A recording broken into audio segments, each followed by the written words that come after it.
As I speak to you this afternoon, I will put my hands up and say that before Mr. Sinclair asked me to do this speech, I had never even heard of Thomas Muir. I had never even heard of Thomas Muir or indeed of John Maclean. I've always studied geography at school, much to the dismay of certain teachers, and I will be the first to admit that despite being able to tell you everything that you could ever want to know about rivers and rocks, that I don't know the first thing about Reform Acts or charges of sedition. However, after having been given the brief, I of course started my own research on Muir before I started to write this speech. As I did so, it began to become clear to me that this man really was nothing short of extraordinary.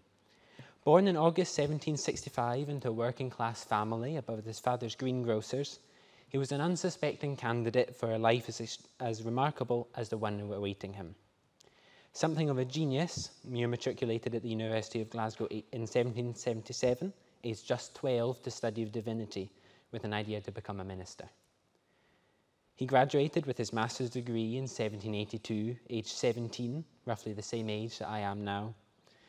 Muir was voluntarily expelled from university in 1784, and in the new academic year he moved on to law at the University of Edinburgh, where he later passed his bar exams. He was admitted into the Faculty of Advocates in 1787 at the age of 22, and after around 20 years of his career he found himself in rather hot water with the authorities and ended up being shipped off to Australia in 1793 on charge of sedition.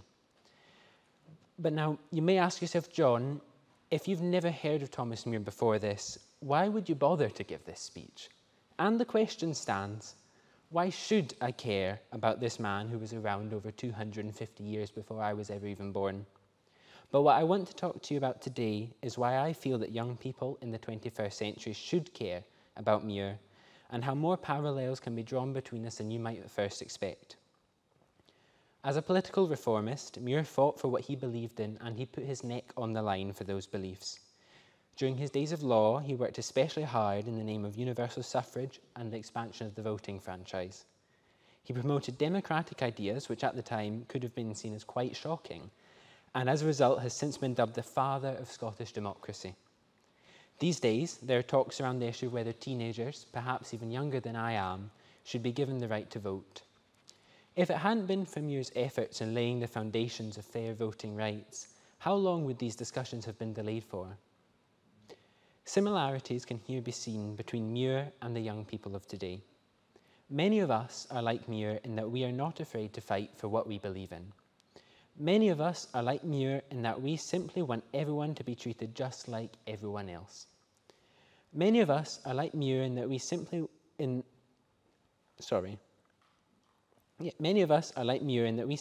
everyone to be treated just like everyone else, that money, class or race shouldn't be a concern when it comes to democracy. Furthermore, we look at the climate emergency of today. Teenagers have led the fight for a cleaner, greener world, which is a feat that Muir surely would brim with pride for. Ultimately, I do wish that more young people could learn about Thomas Muir. I think that it would be great to see more young faces looking back at me this afternoon than I do. If only I had heard of Thomas Muir before now. I really believe that he could be an inspiration to many people, both my age and otherwise. Muir grew up in modern-day Bishopbriggs, only up the road from where I grew up myself, but remnants of him can be seen all around us, whether we notice them or not. Just a few months ago, I found myself at the top of Calton Hill in Edinburgh, where there's a 27-metre tall monument dedicated to Muir and 4 other political martyrs, all reformists like Muir. I hardly remember noticing this monument, let alone did I know who it was for.